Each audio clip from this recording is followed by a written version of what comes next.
do you think? Come on, seriously, let's hear it. Let's hear it. I know it's in there. I know it is. I'm thinking about it myself.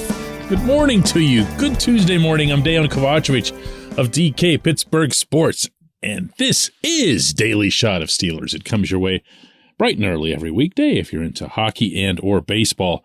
I also offer daily shots of Penguins and Pirates that you can find in the same place you found this. It's tempting, isn't it? You know, the team's 5-7. The last time we looked at the standings, they were 3-7 and had absolutely no hope. Or 2-6, depending on whatever it was that you saw as rock bottom and felt the need to look and see where the Steelers stood. This is where they are. This is where they are. They're 5-7. And they've got 5 games left, and they would... This is a little bit tougher math than it used to be. We all got used to the 16-game schedule saying, all right, well, you need 9 wins, absolutely, to be in the wild card playoff picture or whatever. Maybe with the 17-game schedule, that changes a little bit. I still think you're going to need around 9, maybe even 10 to get in. So what you're looking at here is the Steelers would need to either run the table or win 4 or 5, or there's just no discussion to be had. You're not going to go 8-9 and make the playoffs. But I can tell you that isn't stopping some people, including some people inside the locker room, from openly talking about it. Why? Well, the one thing that they can discuss in public is that they're playing better. I don't think anybody would dispute that.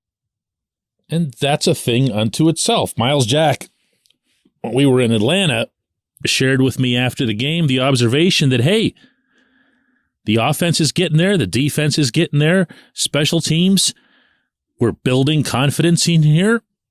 It's very likely that we're going to be sneaking up on some teams. Now, he said that completely seriously, no hint or trace of, hedging it.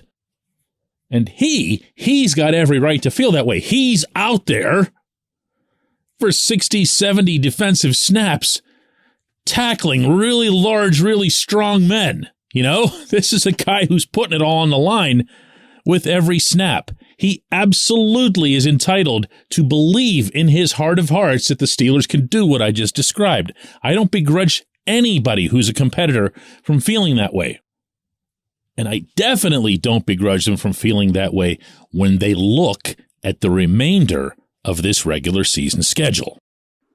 And if you haven't, there are 2 games, including this weekend, against the Ravens, who are very likely not going to have Lamar Jackson this weekend based on some stuff that John Harbaugh said yesterday in Owings Mills, Maryland, after...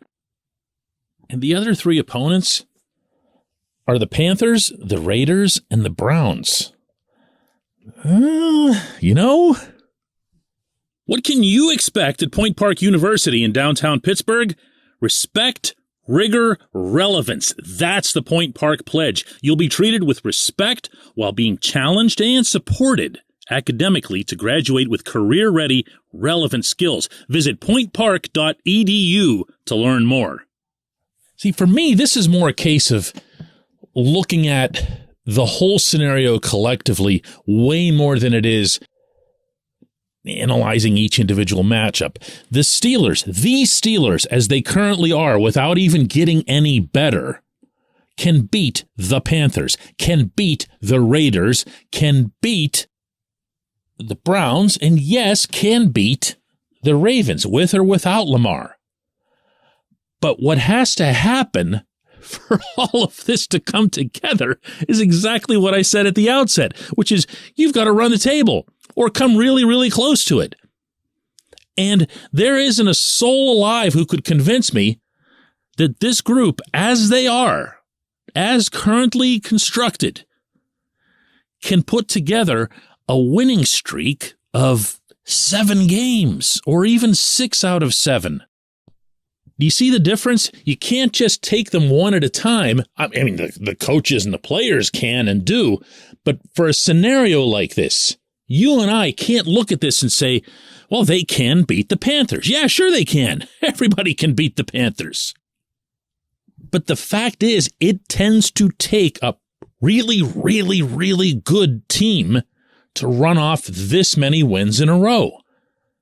And even if the Steelers' trajectory is healthy, and I'm on record now week after week as saying I like where they're headed, they aren't there. They aren't there on either side of the ball. Now, what would it take to get there? Well, you'd need to see continued consistency in the running game. To me, that's where this all starts. If you go back to the bye and the games the Steelers have played since then, they've averaged 161 yards on the ground per game. That's legit. That's the beginnings of planting a flag offensively. Within that, as I discussed yesterday on Daily Shot of Kenny Pickett, the quarterback's gotten better as well. He's starting to do more things. He's starting to make more reads. He's starting to get a little bit more accurate, a little bit more confident using his legs. The offensive line is playing arguably twice as well right now as it did at the beginning of the season. And not only do I not believe that's an exaggeration, but I can tell you from talking to these guys, they'd agree with me 100% on this concept. You're going to need more, though. You're going to need a wide receiver to become your main playmaker. I have no faith, or close to no faith, I should say, to be fair, in Deontay Johnson. I have a lot of faith in George Pickens, but I don't have faith in the offensive coordinator to draw plays that makes Pickens available as a principal option to the quarterback. I have a lot of faith in Pat Freiermuth, but the same thing kind of applies where he's concerned. This isn't exactly a coordinator with a wealth of experience in throwing the football across the middle of the field, which is where Freiermuth and most tight ends will do their greatest damage. Is the offense there? No, not yet. Not to do something like win 7 in a row. And by the way, the defense isn't there either. And they know it. The Falcons did a lot of good things on Sunday, and that's not a very talented team. They came at the Steelers with what works for them a lot of the time with the volume running. They don't have a quarterback at all. That's why everyone was discussing Marcus Mariota's fate as a starter immediately after the conclusion of that game, including Arthur Smith, I might add. But you don't look at the defense and think to yourself, oh yeah, they're about to go on some kind of tear. They're about to make a difference. And I could only cite one factor here to be convincing on that count, and that's that T.J. Watt's not himself, not close to himself, and he's not about to get a breather. Not with the Ravens coming up Sunday. So I remain as skeptical as I've been that we should even be bringing this up. But hey, you win a couple in a row, you got a bad schedule in front of you, it's at least worth broaching. But no, I'm not there yet either. When we come back, J1Q.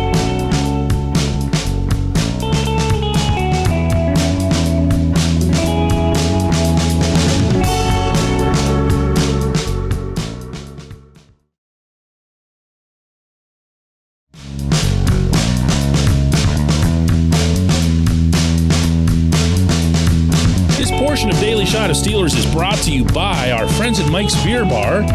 They're located directly across Federal Street from PNC Park.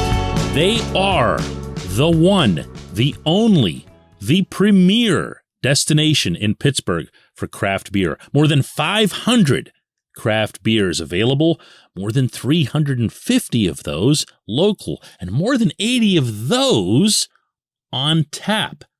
Mike's can't be topped, not for beer, not for the awesome kitchen and menu that's available, and not for all the special events that are going on there. Check them out online at mikesbeerbar.com. Mike's Beer Bar, right across Federal Street from PNC Park. And today's J1Q comes from Mark, who says, hey, Dan, how the heck can the Steelers find a way to get Gunnar Olszewski 2 end sweeps for a total of 3 yards, but they can't get George Pickens more involved in the game plan? That's pathetic. Mark, I first have to issue a correction, and it's important. Based on the journalistic integrity that we attempt to attach to this program on a regular basis, Gunnar did not have 3 yards on those 2 end sweeps. He had 2 yards. So after you print and mail to me your handwritten apology, I'll just go ahead and answer it. They were horrible plays. And, you can say that the jet sweeps or the end arounds in and of themselves are the disaster, except that when you look at Steven Sims running 3 of them himself, he picked up 19 yards and did mostly something on each of the 3. One was a 10-yarder, but the other 2 weren't disasters. It's Gunnar running to his side that isn't working at all on those plays, and it needs to be completely scrapped.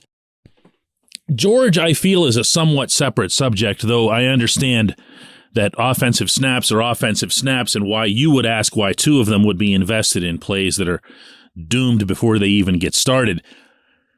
A couple of things happened that were bad related to George in Atlanta. One is that the coordinator lined him up a lot of the times in the slot. When you spend the entire remainder of a rookie's season putting him in a single spot and running pretty much the same pattern again and again and again, and George actually has more straight line down the field routes than any wide receiver in the National Football League. And then you show up one Sunday and say, hey, let's try this. There's going to be a struggle. There's going to be a failure to connect, not just on the part of the wide receiver, but also on the part of the quarterback who's used to seeing number 14 in another spot and used to at least having out of the corner of his eye an awareness that, hey, George might have blown the top off of something here. Let's see what we can find. And then you move him. Why? Why? To accommodate what? See, this is where I keep bringing everything back to so-and-so versus Deontay. Because it was Chase Claypool versus Deontay Johnson when it comes to being targeted. Then Chase was traded. Okay, great. Here's your chance, 18. What does he do with his chance? He gets targeted 11 times. 11 times. Catches only 5 of them.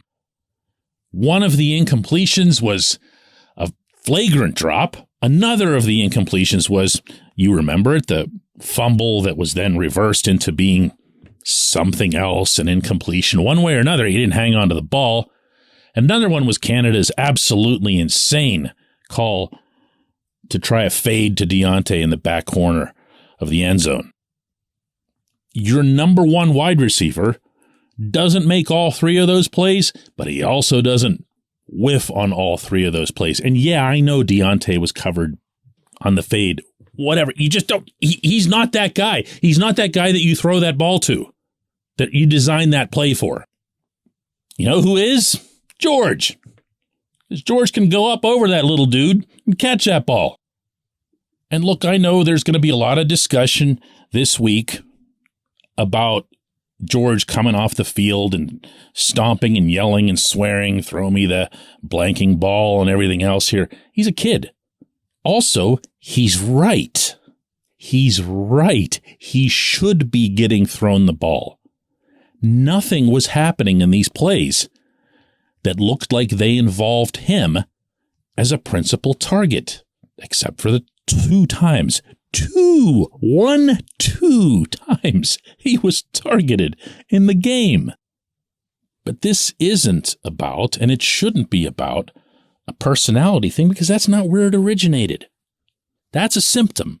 The cause is the one that you identify, which is that Matt Canada couldn't find a way to get him involved. That's what needs to change. Don't worry about whether or not he had a temper tantrum. Find a way to get him the football. I appreciate the question. I appreciate everyone listening to Daily Shot of Steelers. We'll do another one of these tomorrow.